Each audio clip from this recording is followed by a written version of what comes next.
Hey everybody, welcome back.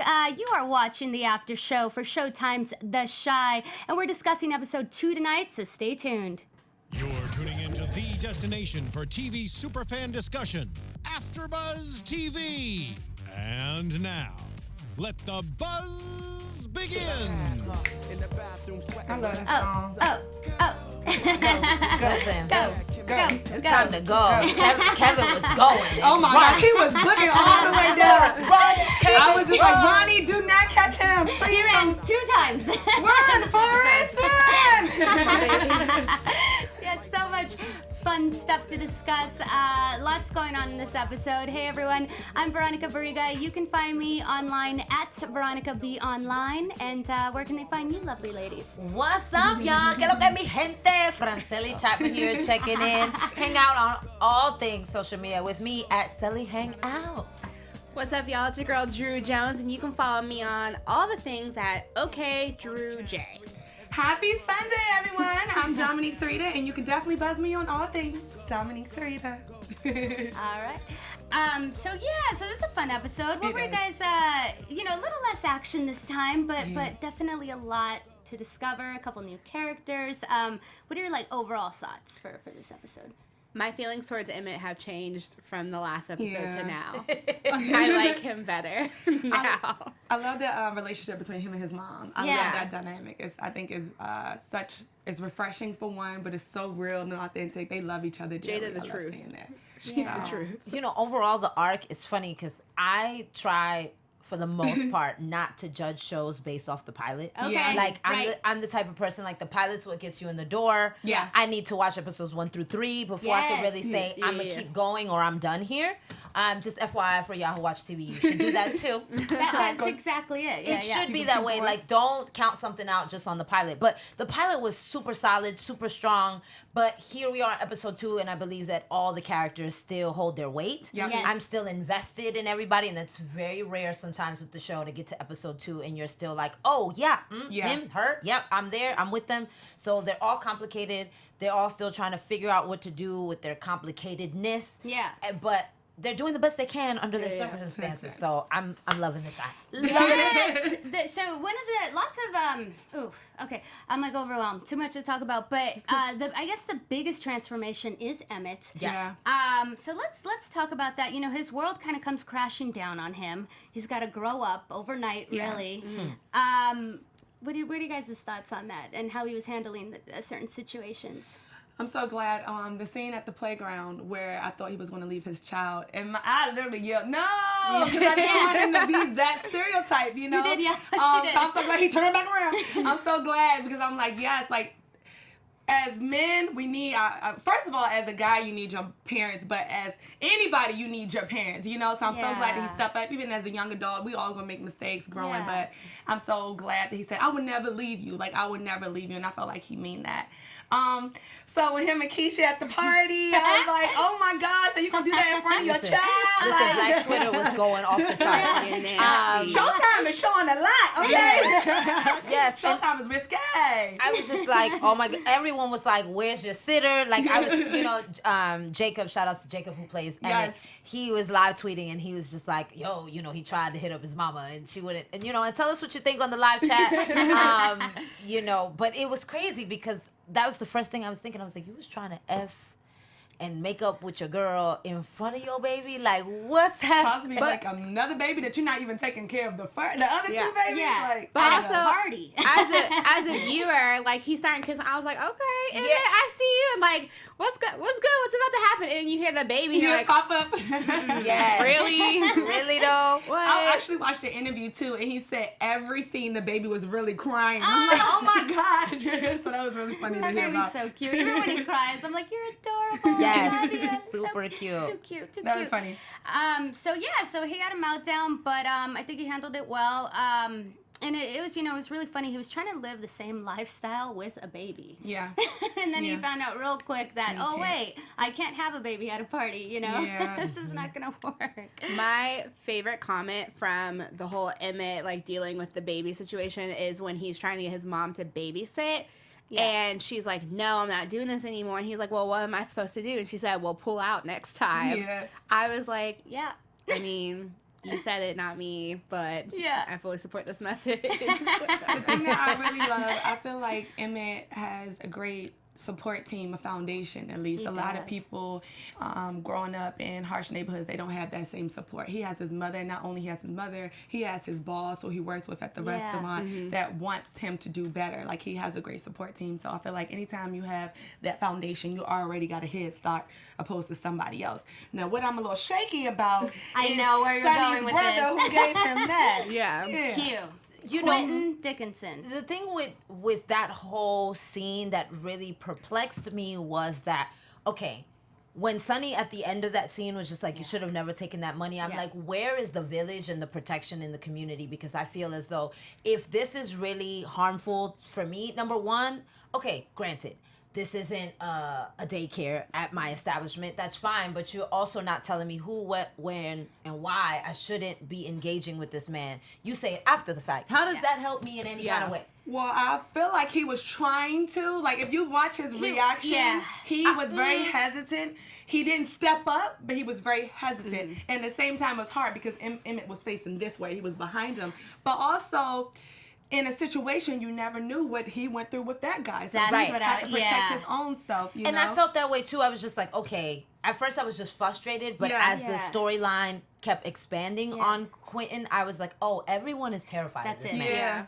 People are just afraid of him. So Sonny couldn't speak up. Nope. That's what I gathered.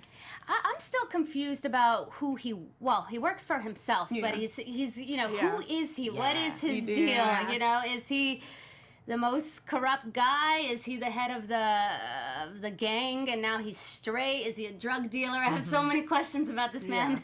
I feel like he's probably kind of working with the feds almost because I feel like you know how like whenever there's like a federal, like whenever it's type of big trials or something like that, they always have that one street guy they really work with and they both do stuff dirty together. I think that's probably him. But another thing I want to say is when he took that money, everybody knows the streets give no handouts. Exactly. Whatever somebody gives you, it's always going to be a favor in return, whether it's your flesh, your body, your blood, somebody that's killing you, you always going to have to repay that some And way it's always somehow. greater than what you originally got in the first place. Exactly. So The stakes are super high gosh. with everyone on this episode, and even with Ronnie. Like, Oh, even at the gosh. pilot episode, when the detective grabs up Ronnie, I'm like, okay, is he the neighborhood snitch on the low? Like, I wasn't, and even in episode 2, I'm still not sure of what his history with Detective Cruz is. Yeah. Like, I'm Right. like, I want to know What the you been backstory. done, boy? Tell me more.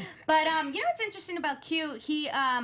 He controls people with money, and not just people in the neighborhood. I mean, the councilman, or what was he, like a city guy? Councilman? something higher up. I had to rewind it. I was like, what office is that? Whose office is he in? I'm writing this guy's name down. You know, what's going on? But yeah, that's his thing. We'll see. We'll see what unravels with that. It doesn't look pretty. At all. Does not At look all. good. Whose side do you think he's on, though? With Q, he's asking about Jason's death, right? And he's inquiring, and he's like trying to get the info. But is this because he wants to give the info to who? I don't know. What are you guys' thoughts?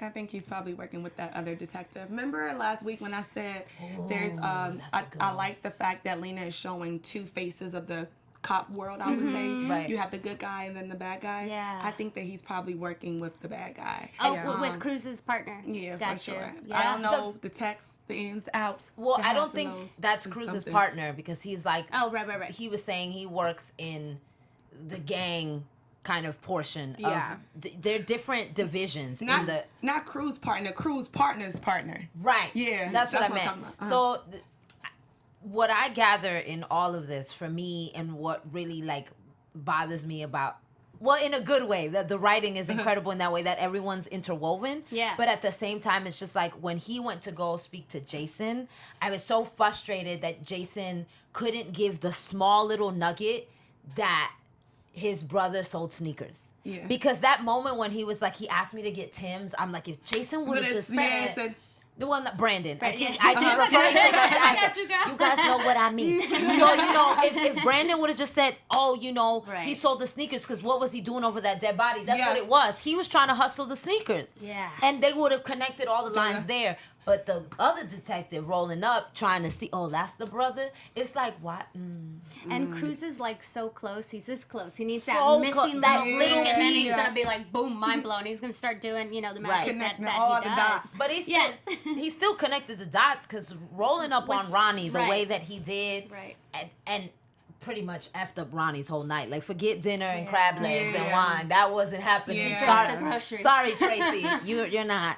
Yeah. And I. But again, it's all interwoven because my brain is going crazy. I'm like, what's Tracy's angle? Oh, yeah. Yeah. Like, I'm with the grandma, with the grandma's like that heifer. I was like, she has an angle. Grandmas be knowing. Grandmas always be knowing. They always know. I love the fact that everybody is dealing with the death differently. Like, you have two mothers who both lost a son. Yes. One is at the bar drinking, trying to get things together. One is dealing with it through sex. So you have these different coping mechanisms that everybody's trying to deal with. And I thought that was pretty interesting too. And even Brandon, the brother, like he's trying to deal with it as well. And it goes back to last when you was like the how the black man always have to have that responsibility. What you gonna do? How you gonna solve the problem? Right. He even got Kevin, little Kevin, asking him Oh, that. yeah. my So it's God. like, oh my gosh, can anybody catch a break? It's hot out here. Like, sheesh, it's hot out here for us. Like, it's crazy. I feel extra bad for Brandon. It's like he didn't. I mean, everybody wants street justice, but he's been pushed into this by his toxic mother,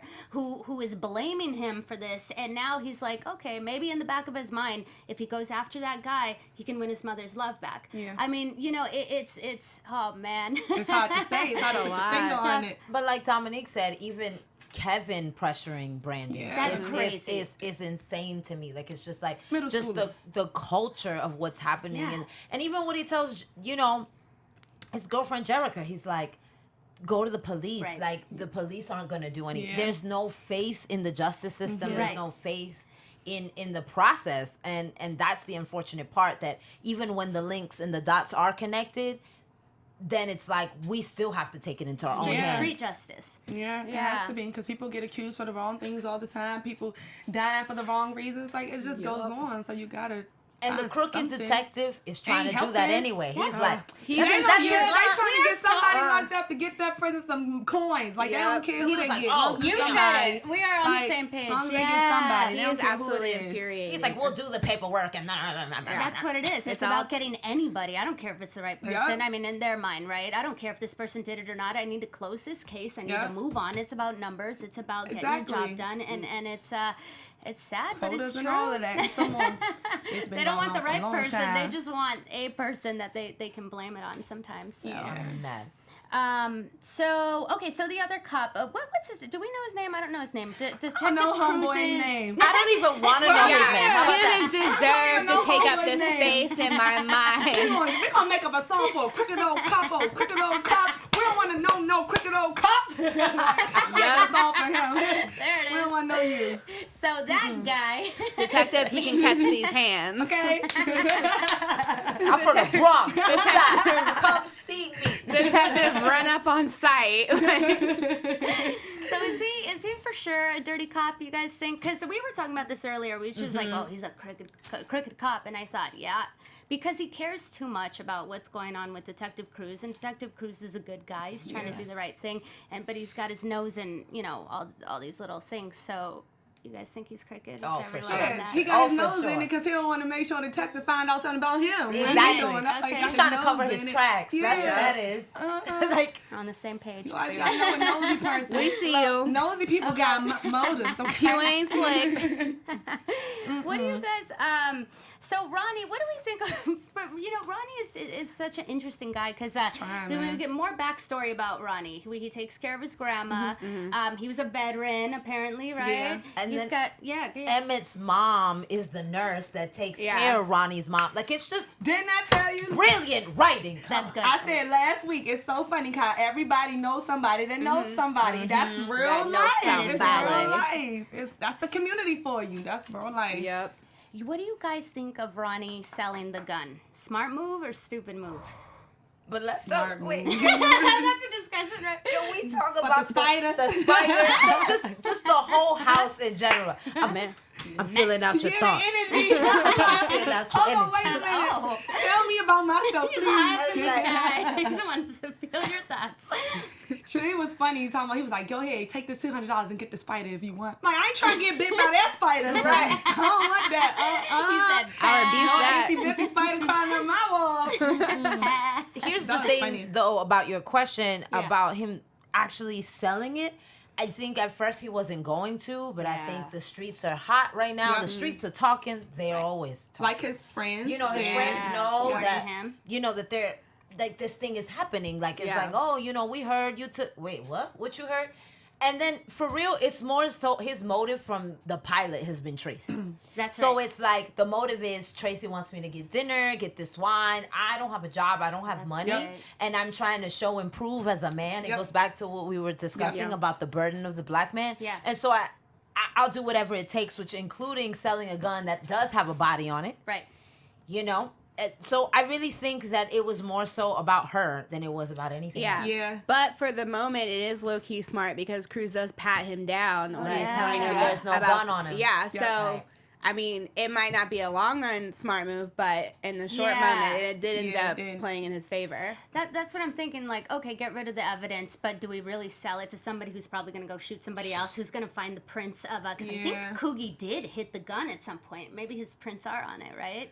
I don't know. I can't remember. But these are my thoughts. Like, we're just going to come back to, you know, I don't know. But also, you have to think about like if he. I mean, there's no proof that he sold it. So, like, if there ends up being other bodies on that gun, you don't know if that's going to come back on you. Yeah. Right. So, I'm really, Smart move. I'm really glad that they threw in there and they mentioned, Tracy mentioned that the cell phone was missing when she got Jason's stuff back, because it's one of those things where it's like, bingo, that is the missing link. Like someone got to his phone before anyone else, and then that phone can uncover what Jason was really into or what was really happening. yeah. Or maybe someone planted it. Who knows?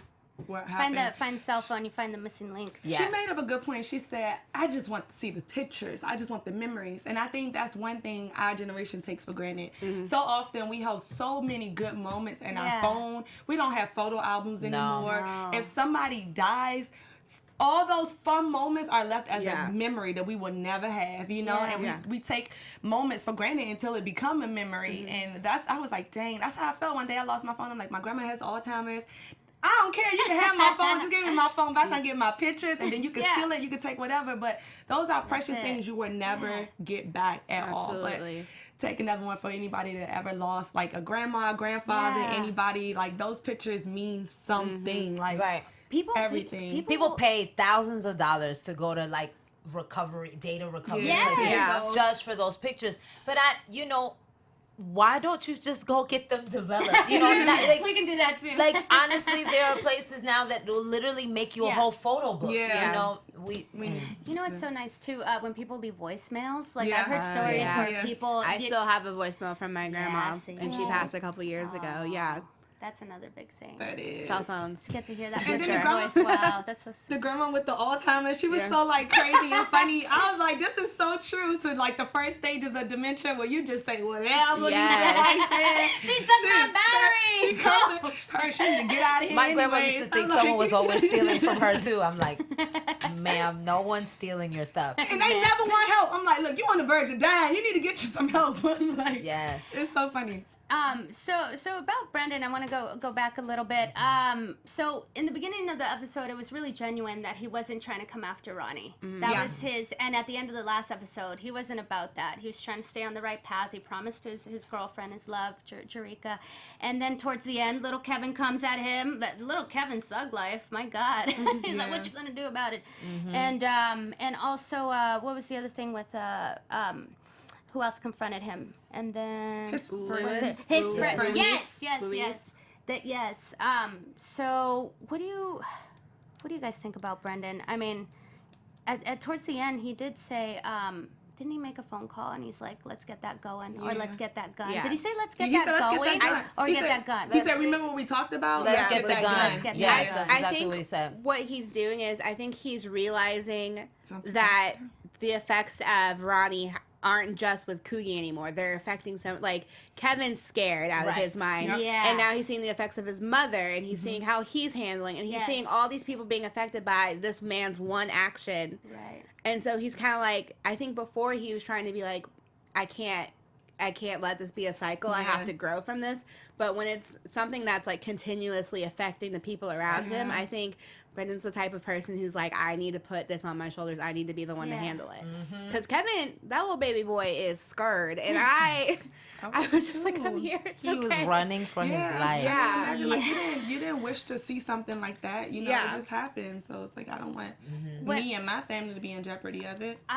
Even though Ronnie seems like a okay guy, when he was coming after Kevin, I thought he was. I was scared for that kid's life. I thought he was going to snap because, remember, he was in the military, so you don't know if he had PTSD or something like that. That so was it's like, I didn't know if he can, like, snap at any moment and just lose it the same way he did the other little boy. And I think Ronnie shows a lot of, like, I think coming off of that, like, the Coogie thing, we saw how, like, desperate and, like, overwhelmed he got. Obviously, he doesn't, like, think things through 100%, so who knows? And I think Brendan kind of sees, like, Coogie in Kevin a little bit, just like as far as like the young, not that they have that relationship, but I think there's a potential for that relationship, and I think he has like empathy for he wants Kevin. To protect the little guy. So I think that's like the big like drive for Brendan right now. It's just like all these people are being affected. Yeah, this guy, you know, but he's letting his emotions get the best of him, man. I don't know if that's the best thing. No.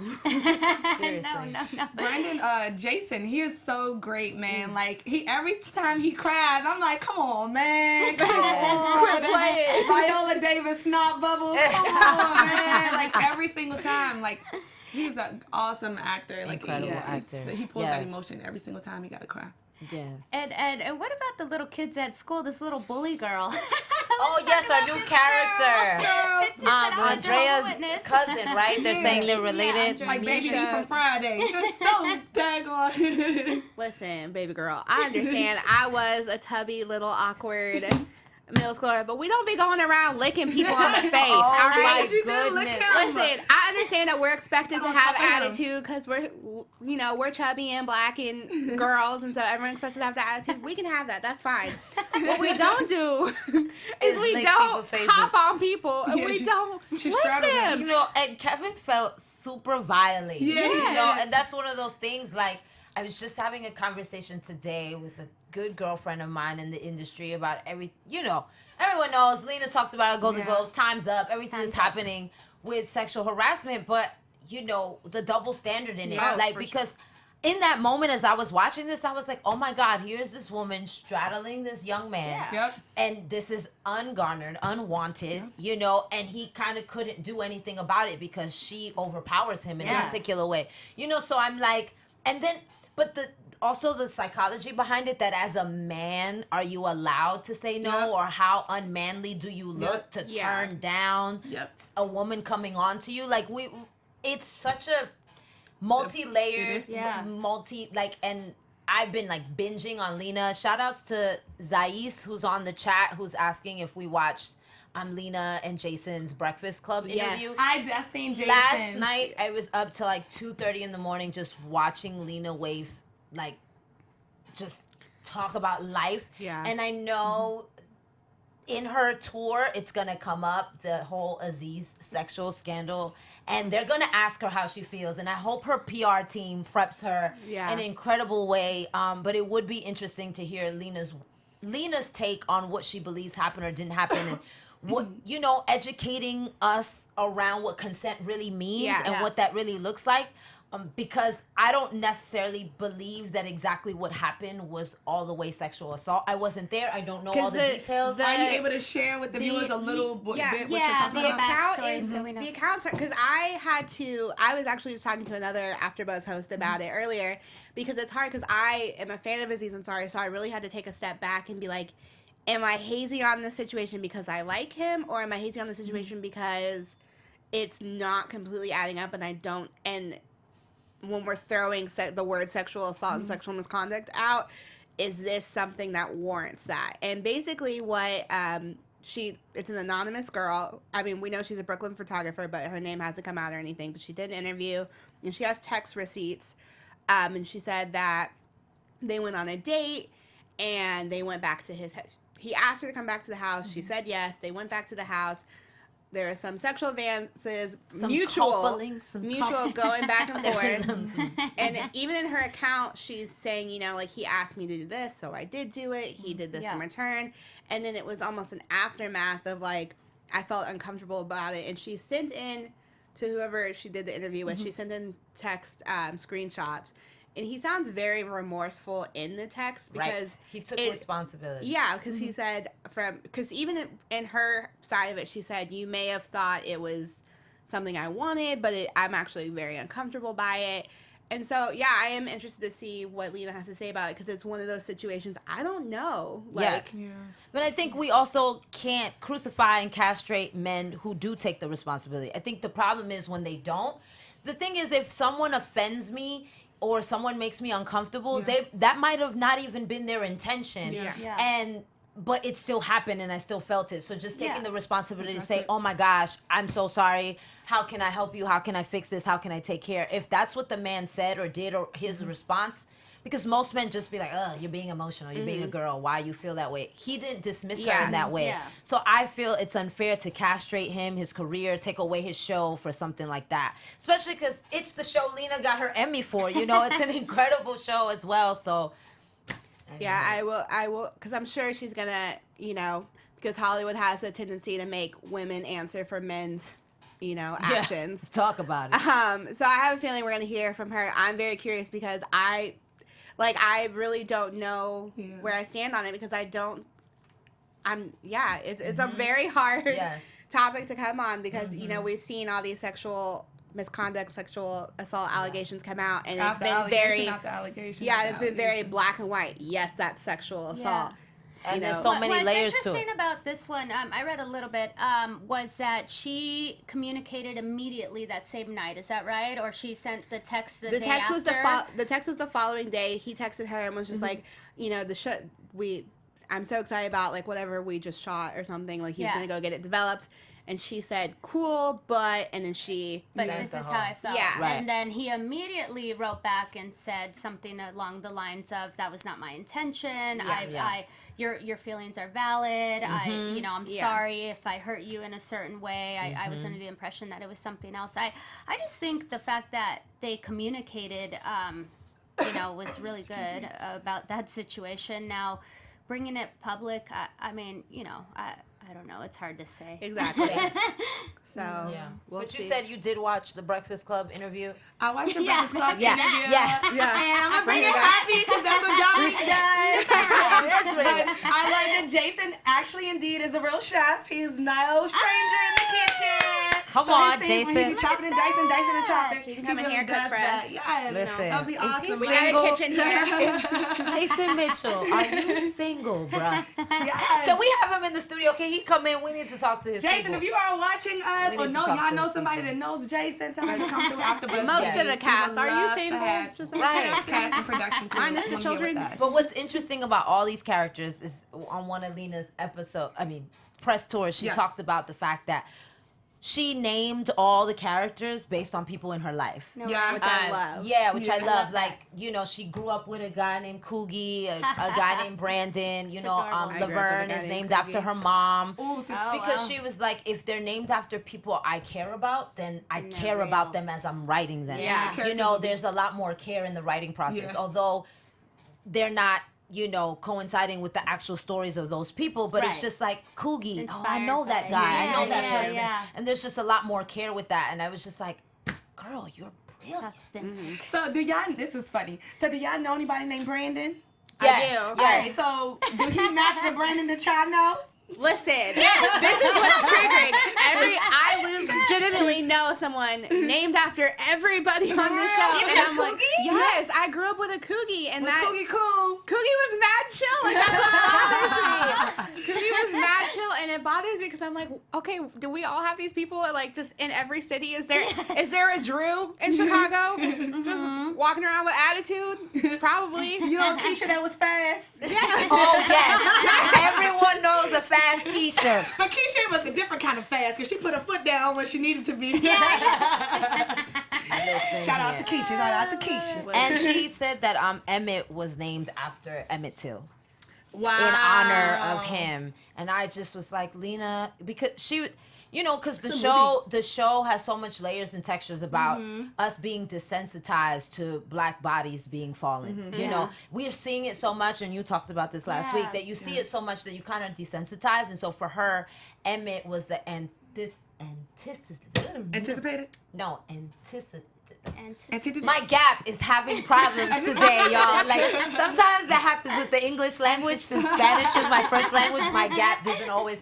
Anywho, but he was the thing that kicked off the civil rights movement. You know, Emmett Till's murder, that slain black body is what started this whole movement. So for her to talk about slain black bodies in this context, it was important for her there to be an Emmett in this world. And I was just like, her thought process in creating this show, she's just dope. It's just, and you know, man, when Brandon is mourning his little brother and Tracy's mourning her son, you just get the feeling that although they have more in common than, you know, the people in the neighborhood have more in common that they would like to believe. Yes. A lot of times people like to separate themselves because they live on a certain corner, or they're into that, they're into this, or, you know, whatever it may be. But it's just, it really is showing that these people have a lot in common, you know, especially when it comes down to losing people and it being such a huge problem.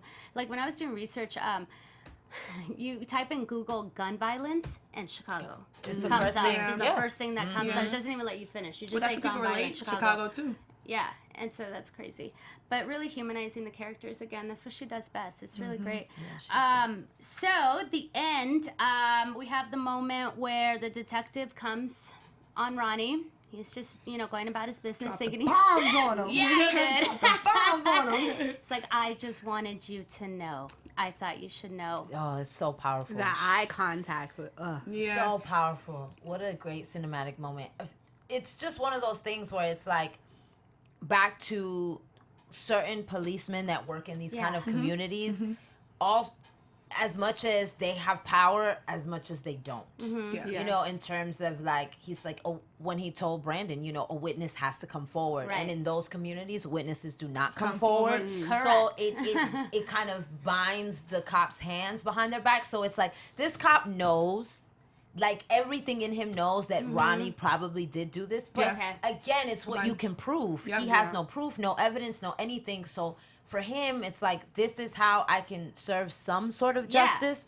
At least let me speak to your conscience. Yeah. Yes. Let me be the Jimmy And let me see how you react to it. If I can't get you in those handcuffs, I'm gonna get you right here. Yeah. I'm gonna make you feel bad for this. Oh, this is gonna eat you up. This is not gonna let you sleep at night. And we know that is what's gonna happen to his demons. Are gonna get the best of him. And just imagine how many other Ronnies are out there like that, you know, who killed someone who they thought was the, you know, suspect. Like that has to go with you through the rest of your life, you know. And I'm interested to see how Ronnie will react knowing this, you know, moving forward. He already has this military background. To me, he already can like snap. He may feel disappointed. So I'm interested to see how he's going to react to this, you know. I don't think we'll see like justice in the sense of like Ronnie getting arrested. I think Ronnie will really be the perpetrator of his own demise. Like, I think he's gonna punish himself. And I randomly thought of this. This has nothing to do with Ronnie, but I just would like to say to Lena, thank you for like. I was just thinking about Emmett and like the whole black father thing, and I love that we're finally seeing a take on black fathers that isn't, you know, he's not a deadbeat, but he's also not perfect. It's like this, like, because it's complicated. It's very complicated, and I love that because I was trying to think, and I was like, I don't think we've seen something like that on TV, like, because I was thinking of other black fathers on TV, and we have like Anthony Anderson on Blackish, but he's like, you know, he's the model. He's like the model. staple black dad. Or you have, the super deadbeat that just does leave. And I like that it's young too, because it's like it gives those young fathers hope out there and someone to look up to, because a lot of times when people think they're young and they're having kids, they think, A, this is the end of the world. B, I can't be young, you know what I'm saying? I gotta grow up fast. I can't enjoy life. How I'm gonna do this? So you get to see that little bit of spark of joy in it, you know, in this character. So I can. There were so many moments where Emmett could have just been like, you know what, I'm not dealing with this. Yeah. But he stepped up to the plate. And when he hugged his little baby, you believe that. my You heart believe warms the up. words coming out of his mouth. I will be there for you. And he's Forever. and he's still, I mean, you're still kind of trash, Emmett. Like, you don't treat women right. Like, But that's pause. Uh-huh. That's what's beautiful about that moment, though, because that's It's real. Think Yeah. about it. At 16, 17, I'm not sure what his age is, but Yeah. at that age, to literally be handed a child, like, it wasn't like he was there for the pregnancy process, like none of that. You're just handed a child, and you're just like, he panicked. That playground scene was beautifully executed because we can judge that all we want, but it's there are real. moments where we literally want to put a pause on life. We don't want to take care of our responsibilities. Adulting is hard. Man, I tell you one thing, Adulting I sucks still He want had to a have life meltdown. and run away sometimes. Right? Every first of the month, And I want to run I'm away. way past 16. Adulting gives you meltdowns. That's what that does. You know, so that's just such a human moment, but the humanity of it is, yes, that moment of coming back, that moment with his mom. And I think my mom tells me all the time, you'll have no idea how much it is that I love you until you have your own. yeah. You know, because there's this thing that you can't explain. And so that moment with, you know, his mom, it was like, I'm sorry. She's like, for what? He's like, for everything. Because it just hit him like, all the things you must have went through as a single mom to raise me. Yep. And here I am panicking on day 2. You Yeah. know, like, And also everything I took for granted that you done for me with my other kids. Exactly. I'm sorry, you know. I'm sorry Yeah. for putting myself in the same position. I'm sorry for taking you for granted. Like, he was just very apologetic. Come such a long way. I think he was selling the sneakers, right? When he was Yeah. mailing the stuff. And Yeah. I mean, wow. then That's a the big deal sneakers. for him, you He was know? not Speaks I'll tell you volumes. about that. Emmett was hustling. He was selling Yes. sneakers at the restaurant. Yes. He was trying to get the money by all means Yeah. necessary. and that's a piece of Lena, because in real life she's a huge sneakerhead. Like she collects sneakers. So it was like, you know, her touches of her are all over. Yeah. Yeah. And I'm so glad that they're doing this whole Black Father thing, because I think, especially because I've been watching, you know, the Shade Room. I like to Go ponder ahead, in the Shade girl. Room, and there's all this drama with, for instance, like Fetty Wap and all his baby mamas, and all of the focus on, oh, baby mama, this one's crazy, this one's crazy. I'm like, Fetty Wap's the one out here getting all y'all pregnant, and like the culture is so like, baby daddies are just whatever. You can live your life. You can go do you. Like, you can say you have kids, but you don't have to do anything with them. And I'm glad that there's finally, like, a father taking responsibility. Yeah. Not, like, he didn't want to do it, but he's, like, kind of, he has to. So I'm glad to, like, maybe, hopefully, we can stop having all these deadbeat baby daddies out in the world. Just saying. Get it together. That's funny. Yes. Dropping them off at babysitters. Well, any last thoughts before we wrap up, ladies? What Do you last have any thought? predictions?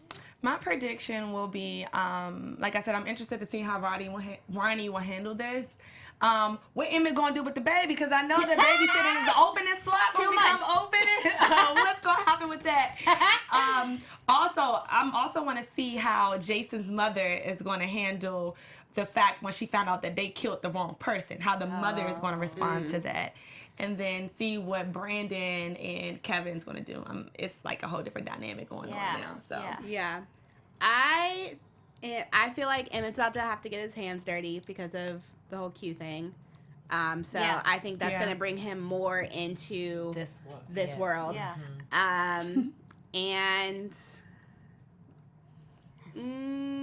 I don't know. I'm rooting for little Kevin and his little crew because they're they're just too cool and they too funny. they warm my heart, and I'm just rooting for them. But yeah, that's not a prediction, but my prediction is that Emmett's about to get pulled in a lot more than we're seeing right now. I think all of them are. Yeah, But it's about yes, to go down. my prediction is the domino is now about to go. Yeah. And the catalyst of that domino is Ronnie. You know, knowing that truth that he killed the wrong person. Yeah.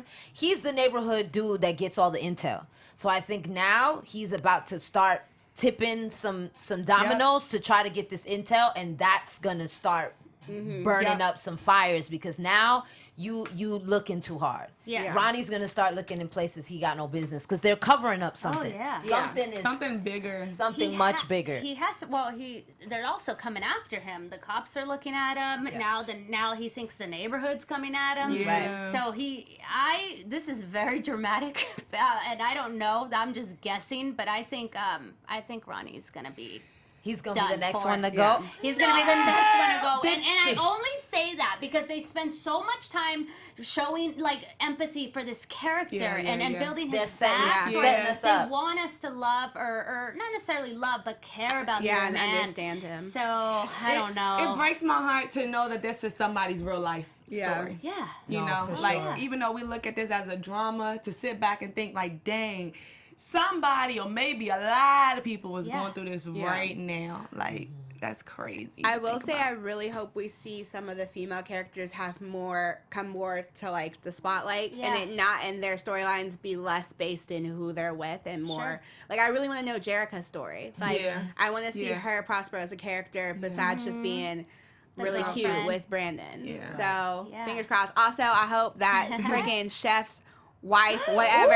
She need to back up. Stay away. You talk about come to some private dinners. Closer and closer and closer every episode, and we're like, back all the way up. Getting too close. Back some Well, on that note, back off, girl. I'm Veronica Barriga. You guys can find me on social media at Veronica B Online, and Yes. Franceli signing out. Make sure you follow me at all things at Celly Hangout. And every week I go live before the live on my Instagram. So follow us right here to see what happens in the studio. It's a real party. What's up, guys? This has been fun. I'll see you guys next week. And you can follow me on all the things on OK Drew J. And don't forget to tune in on iTunes. Download our podcast. Yes. I'm Dominique Cerita, and you can find me on all things Dominique Cerita. Oh, yes. And don't forget to subscribe. AfterBuzz, what is it? AfterBuzz TV Drama.